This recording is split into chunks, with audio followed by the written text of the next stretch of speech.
여러분 안녕하십니까. 날이 바뀌어서 9월 23일 수요일 새벽이 됐습니다. 전우식입니다.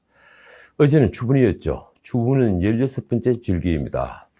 그러고 보면 24절기는 대단히 과학적입니다. 요즘은 새벽 6시를 전후로 별들이 지죠. 마지막으로 샛별 금성이 지면 아침이 온 겁니다. 그때부터 공기는 조금씩 데워집니다. 부지런한 새부터 공원 풀밭에 나와 먹이를 찾아 여기저기 종종 그립이 뛰어다닙니다. 그걸 가만히 지켜보고 있으면 자연의 경이로움, 생명의 경이로움을 느끼게 됩니다. 미물인 새들에게도 배울 게 있더군요. 가끔은 진보 진영 학자들에게도 배울 게 있습니다. 이 마르크스와 헤겔을 신봉하던 허버드 철학 교수죠. 헤르베르트 마르쿠제가 그렇습니다. 그는 60년대 세계 운동권의 대부입니다. 마르쿠제는 우리 386들에게도 필독서였는데 말하자면 그는 마르크스 교회 사제였죠. 그가 쓴 이성과 혁명, 에로스와 문명 같은 책은 지루하지만 사실 사유를 하게 하는 책들입니다.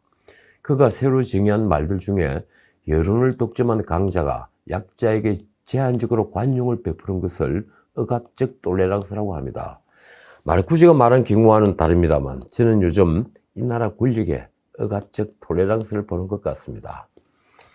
민주주의 제도 아래서 절대 다수를 차지해 강자의 위치에 서게 되면 여론 형성을 통해 쉽게 반대를 억누릅니다. 그에 들어맞는 이데올로기는 쉼없이 재생산되죠. 언론 역시 독자와 시청자에게 아부하는 속성이 있습니다. 그러니 권력이 굳이 나서지 않아도 언론은 빠르게 권력과 한편이 되어 비판 기능을 잃게 됩니다. 결국 권력은 여론을 만드는 매체를 독점해서 반대를 통제합니다. 다수결의 원리가 민주주의 요체인데도 많은 관리가 쌓이지 않은 후진적 민주정에서는 위험한 이유가 바로 여기에 있습니다. 민주정의 탈을 쓴 모든 독재는 다수결이라는 절차적 정당성을 가지고 있죠. 경우는 다르지만 사실 마르쿠제는 이걸 억압적 톨레랑스라고 하면서 강자의 여론 통제를 새로운 불관용이라고 고발합니다. 그가 말하는 아웃사이드가 자본주의 체제를 전복해야 한다는 이론적 근거가 됐죠. 역설적으로 지금 우리는 마르쿠제가 말하는 것과 정반대의 상황에서 펼쳐지는 또 다른 억압적 톨레랑스를 보고 있습니다. 말도 많던 4차 추경에 여야가 합의했습니다. 이 7조 8천억 정부 안에서 불과 200억 원 정도 감액이 됐더군요. 논란이 됐던 통신비 2만 원은 연령별로 선별 지원한다고 합니다.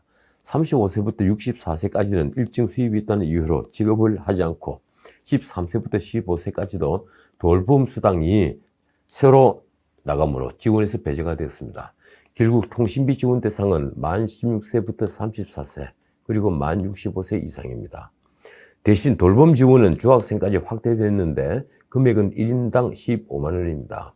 그러니까 통신비 삭감 5,300억 원을 돌봄 수당 등 다른 지원으로 돌린 거죠. 결국 민주당이 야당의 의견을 대폭 수용한 건데 규모는 그대로 유지된 겁니다. 이것도 톨레랑스라고 해야 합니까? 주호영 원내대표는 감사 인사마저 했더군요.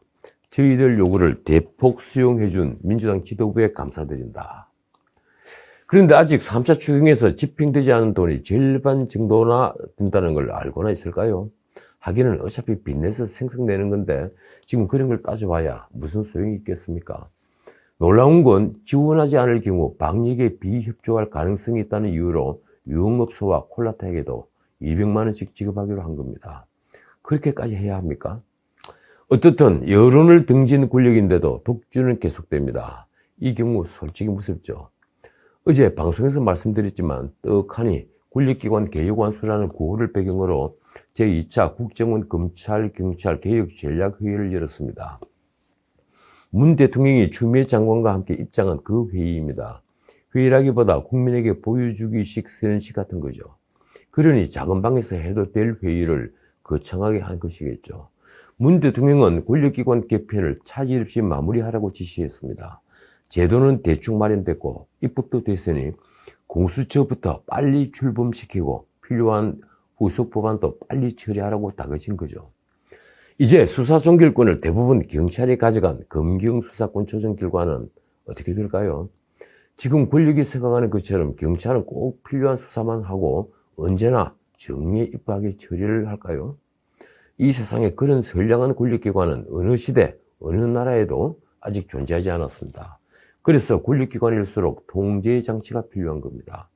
비대해질 대로 비대해지는 경찰을 과연 누가 어떻게 통제할 수 있을까요? 이제 경찰을 검찰이 통제하는 것은 사실상 거의 불가능해졌으니 대표적인 경찰 비리였던 촉탁수사, 청탁수사가 벌어진다면 경찰은 민중의 지팡이가 아니라 선량한 국민을 때려잡는 몽둥이가 될 수 있습니다. 경찰수사 기능을 총괄지휘 감독하는 국가수사본부란 걸 신설하고 경찰청장은 개별 사건 수사 지휘를 못하도록 한다는데 만약 국가수사본부장이 악당이면 그때는 어떻게 되는 겁니까? 국가수사본부장도 권력이 입맛에 맞는 사람을 뽑을 테니까 말입니다. 장담하건대 아무런 방법도 없습니다. 이제 국민은 우리 경찰이 정말 순수한 수사 의지로 사건을 수사하기만을 기대할 수밖에 없게 됐습니다. 과거 검찰이 정치 신예가 되었다는 건 바꿔 말하면 곧 권력이 가진 인사권에 검찰이 굴신을 한 것이죠.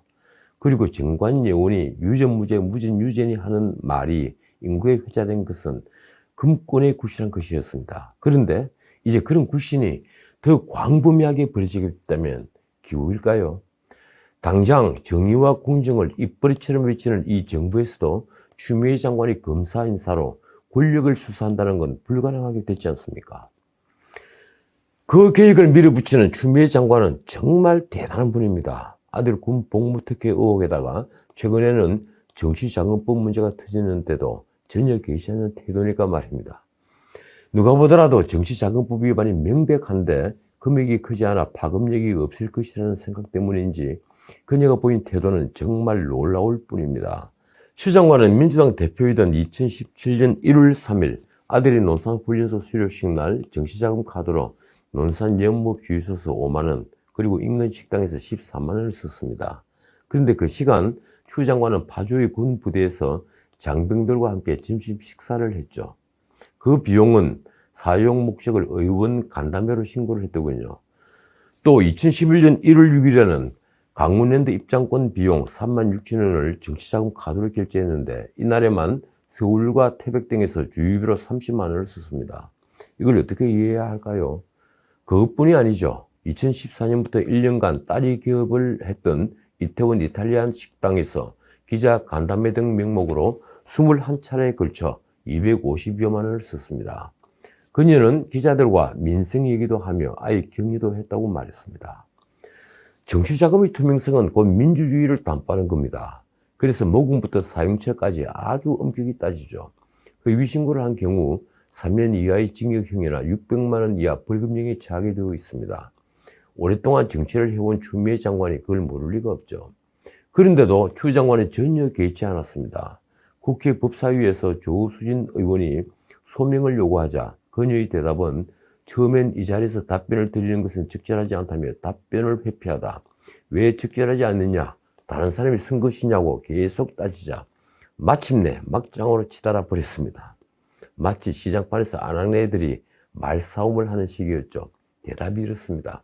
하다 안 되니 거기까지 가시냐. 어제 방송에서도 말씀드렸지만 추 장관은 김도읍 의원에게 정말 재밌는 표현을 썼더군요. 의의가 없다. 저 사람은 검사를 안 하고 국회의원 하길 참 잘했다. 죄 없는 사람 열을 잡을 것 같다. 법사위 정회가 선언된 후에 마이크가 꺼지지 않은 상태에서 옆자리 서욱 국방부 장관과 나눈 대화였습니다. 하긴 저는 심정적으로는 이해합니다. 당사자인 자신이 바로 옆에 앉아 있는데 국방장관에게 자신과 자신의 아들 문제를 집요하게 물으더니 얼마나 견디기 힘들었겠습니까? 그래서 나온 말이었겠죠. 그러나 문제는 그게 방송을 탔다는 겁니다. 그리고 돌아가는 전후 사정을 살펴보면 죄 없는 사람 잡는 게 아니라 그럴 만한 의혹은 차고 넘치지 않습니까?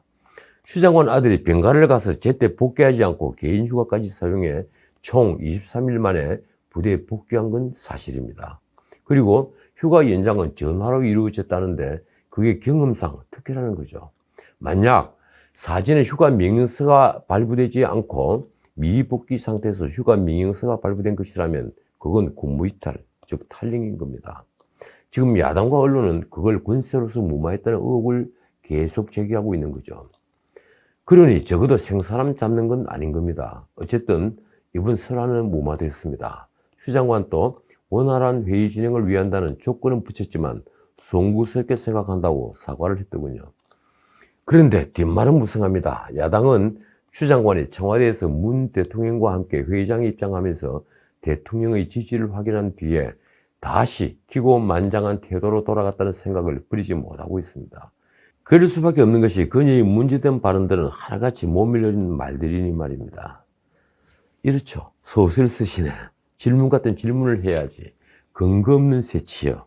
그리고 이번엔 죄 없는 사람 예를 잡았을 것이다. 이렇게 나열해 놓고 보니 정말 대단합니다. 순간순간 나오는 이런 말들엔 그녀의 진심이 숨어 있습니다. 이쯤 되면 추미애 장관도 자신을 겸허하게 한 번쯤은 되돌아봐야 하지 않을까요? 하긴 권력을 잡은 이들에게 겸허하라고 하는 건 지나친 요구 같습니다. 특히 우리처럼 아침이 일상화된 나라에서는 말입니다. 어제 방역을 그렇게 강조하던 이 나라 권력자들이 서울 한복판 조선호텔에서 모였습니다. 책 발간 기념연회인데 그 주인공이 놀랍습니다. 이해찬 전 민주당 대표인데 자서전이나 회고록이 아니라 이해찬 대표의 정기를 만화로 그린, 말하자면 이해찬 일대기 만화책입니다. 책 제목이 거창하더군요. 나의 인생 국민에게. 설마 대권 욕심이 난 건 아니겠죠. 그 나이에 위인들처럼 병기를 피해낸다는 것도 이상한데 그것도 만화이니 참 독특하다고 할까요? 보도된 사진을 보니 이 VIP들은 마스크를 쓰지 않았더군요. 박병석 국회의장, 이낙연 당대표, 김두관 의원, 양승조 충남지사, 그리고 최문순 강원지사, 이춘희 세종시장 등이 모여 행사는 성황을 이뤘습니다. 이분들이 찬사가 참 재밌더군요. 박병석 의장은 이 대표께서 한때 영화배우를 꿈꿨다는 걸 보면서 영화배우가 됐으면 무슨 역할을 했을까? 송곳, 맨돈날, 버럭해찬 등 마땅한 배역이 없을 텐데라고 생각했다. 이렇게 말하며 이해찬이 송곳과 맨돈날은 사람을 찌르고 괴롭히는 게 아니고 사회의 문제점을 파헤치고 그것을 해결하려는 예리한 수술칼이다. 이런 극찬을 했습니다. 이낙연 대표는 당대표가 된 자신을 나는 조용필 다음 노래 부르는 사람으로 불운한 사람이다. 이렇게 표현했더군요. 이해찬 전 대표가 조용필이고 자신은 거기에 못 미친다는 거죠. 김두관 의원은 대한민국의 민주주의는 이해찬이라는 거인의 어깨에 기대 여기까지 왔다고 말했습니다. 이게 지금 이 나라 권력의 수준입니다. 한 가지만 더 언급하고 마치죠. 이 국회법사위는 총 7인 공수처장 추천위원 중에서 여야 교섭단체가 각 2인씩 추천하도록 되어 있죠. 그것을 국회가 4인을 추천하는 것으로 바꾸는 공수처법 개정안을 상정해서 법안 심사 소위에 회부했습니다. 공수처는 공수처장이 검사와 수사관을 임명하기 때문에 공수처장이 없으면 출범 자체가 불가능하죠. 공수처장은 추천위원 7인 중에 6인 이상의 찬성 의결로 대통령에게 후보 2명을 제청하는데 야당은 헌재에서 위헌 판단이 나올 때까지 기다린다면서 아직 추천위원 2명 명단을 내지 않았습니다. 그러자 국민의힘 김종인 위원장이 공수처장 추천위원을 추천하겠다고 나왔습니다. 민주당의 공수처법 개정안 명분을 주지 않겠다는 거죠. 그는 언론 전화 인터뷰에서 현재 추천위원을 추천하기 위해 많은 사람을 접촉해 고르고 있다고 말했습니다. 그러면서 다시 이른바 경제 3법에 대해 어차피 할 수밖에 없다며 거듭 찬성 의사를 밝혔더군요. 그러면서 비대위에서 자신이 하는 얘기를 비대위원이 경청했다고 말했습니다. 자신의 말을 경청했다? 하긴 자신이 뽑은 비대위원이니까 경청할 만도 하겠죠.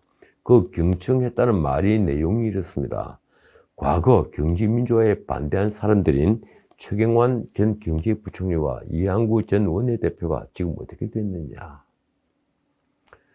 자, 오늘은 여기까지입니다. 오래전에 제 책 전형적인 신군주론에 쓴 글입니다. 정치인은 결함이 너무 많은 배우다. 정치란 그런 배우들이 무대 위에서 벌이는 선정적인 사기극이다. 그래서 정치라는 연극은 예술이라고 부르기에는 지나치게 통속적이고 너무 희극적입니다. 대중이 이 연극을 진지하다고 믿는 것은 배우들이 훌륭한 연기 때문이 아니라 민주주의에 대한 오랜 오해 덕분이죠. 우리가 선출한 우리의 대표가 우리를 위해 헌신할 것이라는 오해 말입니다. 대개 이 무대에 오르는 배우들은 절대 정치를 해서는 안 되는 자가 아니면 다른 일이라고는 아무것도 할 수 없는 자입니다. 전자는 다만 권력을 탐할 뿐인 사기꾼이고 후자는 허명을 쫓는 건달입니다. 지금까지 지른책이었습니다.